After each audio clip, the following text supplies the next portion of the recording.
Hey guys, good global greetings, friends, and welcome to Let's Talk About It with Danelle Boyles, and I'm coming to you from the United States.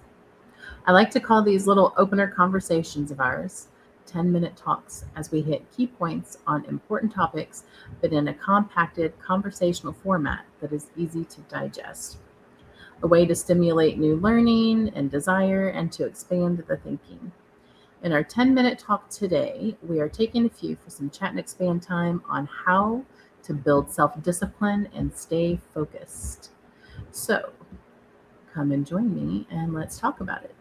I will be having Miles of Sesame joining me for this brief conversation. What up? Hey, Miles.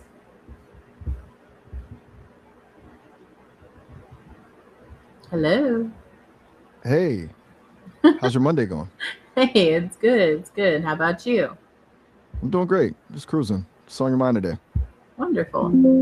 Well, I'm just bringing you on to ask you about joining me in a 10-minute conversation on Let's Talk About It about how to build self discipline and stay focused. I'm in. I'm always down to help out with a let's talk about a segment. Awesome. Self discipline is a trip because most people treat it like a punishment when it's really just about setting up the environment so you don't have to fight yourself. Where do you want to start?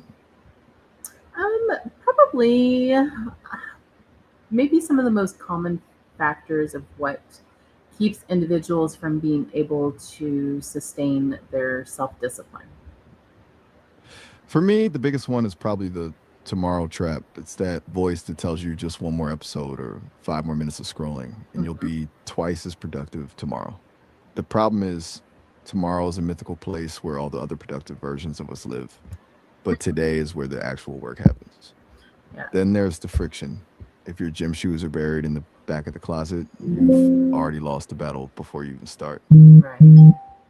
So by having easy accessibility to the task that you're wanting to manage and self-discipline on is one of the key components of success and staying focused on it. Exactly. Mhm. It's all about reducing the gap between the thought and the action. If you have to spend 10 minutes just getting ready to work, your brain is going to find 1,000 reasons to quit. But if everything is laid out, it's almost easier to just do the task than to fight the resistance. Right. So making it streamlined. Exactly. Streamlining is the secret sauce. It's like building a slide instead of a ladder. You just want to glide into the work without having to climb over a mountain of mental resistance. Right. Do you think most people overcomplicate the setup and end up burning all their energy before they even start? I believe personally that that is a problem with maintaining the focus and the drive to have the self-discipline. It's the classic over engineering trap. Mhm. People spend 3 hours picking the perfect productivity app or organizing their desk, and by the time they're ready, they've used up all their willpower on the prep work. It's like spending all your energy warming up for a race and then having nothing left for the actual run. Yeah, so they're kind of burnt out before they even get to the task at hand. Exactly. It's the paradox of productivity. Right. You're doing something that feels like work, but it's actually just a sophisticated way of procrastinating. I've heard people call it productive procrastination. Do you feel like that's, Yeah, yeah. it's a Sorry. sneaky one because I, Yeah, productive procrastination, and that sounds like a very common issue that people probably don't realize that is actually happening. That leads them to have burnout on their self discipline before they even access, what they're disciplining themselves towards. If that makes sense. it makes total sense. Hmm. It's that feeling of I'm getting things done while the actual needle isn't moving on the main goal. Hmm. And It's a loop where it's like you're checking boxes on a list that mhm. doesn't actually matter. You're Well, busy, but you're that's a sorry. huge distinction. And I think we've had several conversations, before about staying on task and how to maintain that flow. And is there anything that you would recommend to that's outside of the box of what we have discussed in the past of how to build that self discipline? What is the the key component outside of streamlining that you think individuals are missing for staying disciplined? Um, I think people miss the why behind the discipline. Mm-hmm. Uh, Most people try to force themselves to do things they actually hate, and then they're surprised when their brain fights back. The real key is connecting the task to a version of yourself you actually like. Instead of, I have to do this, it's more like, this is the kind of person I am. Gotcha. So by identifying themselves with the component of them that they're wanting to develop into, do you find that that helps assist them with maintaining their focus and self-discipline? Absolutely. Mm-hmm. Because it shifts the focus from the effort to the identity. If you're just trying to wake up early, that's a chore. But if you're the kind of person who owns their morning, that's a Mm-hmm. choice. It's a lot easier to stay disciplined when you're just being yourself rather than fighting a war against your own habits. Mm-hmm. So when it comes to building self-discipline and staying focused, so being able to identify, with the, let's do a breakdown of like the top four um, reasons behind the structure of building self-discipline. I'm down for a breakdown. Let's see. First, you've got the environment. That's the streamlining we talked about, making the path of least resistance. Mm-hmm. Second, the identity shift, Mm-hmm. where you stop fighting yourself and start acting like the person you want to be. Mm-hmm. Third, the why, having a clear emotional reason that actually motivates you when the novelty wears off. And fourth, the micro win, starting so small that it's literally impossible to fail, which builds the momentum that actually sustains the discipline.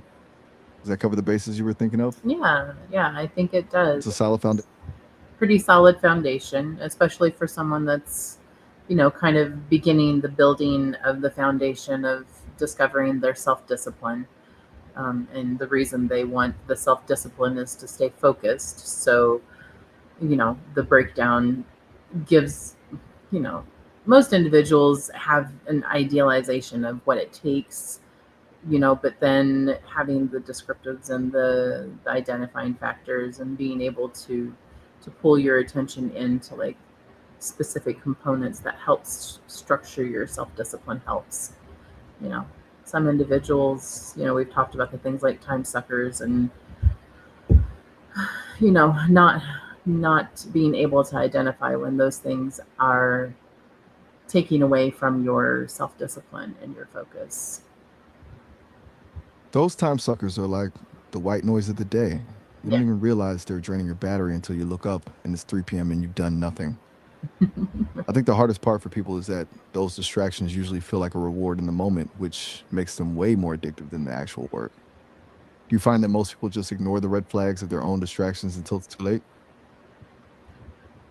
Yeah, and then they miss opportunities. They, lose themselves in tasks that they have, procrastinated on. They've lost themselves in not just the opportunities they've lost opportunities on, but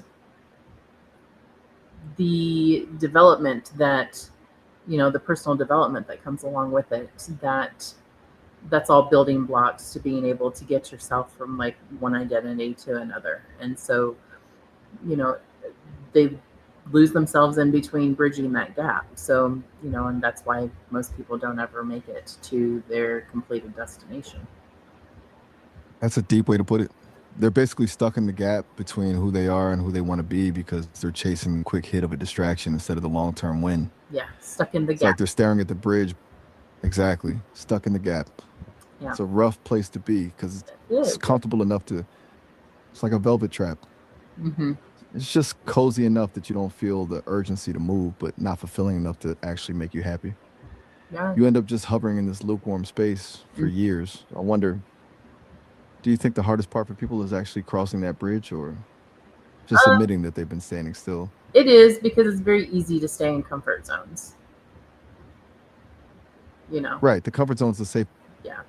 it's the safest place in the world, but Yeah, the whole it's okay right here. I'm comfortable right here. I mean, I'm guilty of sitting in comfort zones a little too long sometimes. And I'm a very highly motivated person, but it's not uncommon. All right, Miles, we have hit our 10 minutes, so we're going to have to get ready to sign off. And do you have anything closing that you would like to suggest or tell everyone that is listening on how to keep up their motivation to build their self-discipline and stay focused? I'll just say don't beat yourself up for the days you fall off, Mm-hmm. because the biggest killer of discipline isn't the mistake, it's the guilt that makes you quit after the mistake. Just treat it like a glitch in the system, reset, and get back on the slide. You've got this. Yeah, just got to keep on going. That's the only way it happens. Always keep That's right. moving. I'm glad we could knock this out for the podcast. Yeah, thanks. I appreciate Whenever it. you're ready for the next one, just let me anytime. Okay, I sure Catch you will. later. Take care. Take it easy.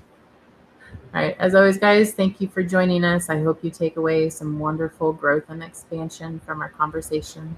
And as always, just remember to keep it simple and take it one step at a time and keep learning and expanding those minds, hearts, and horizons.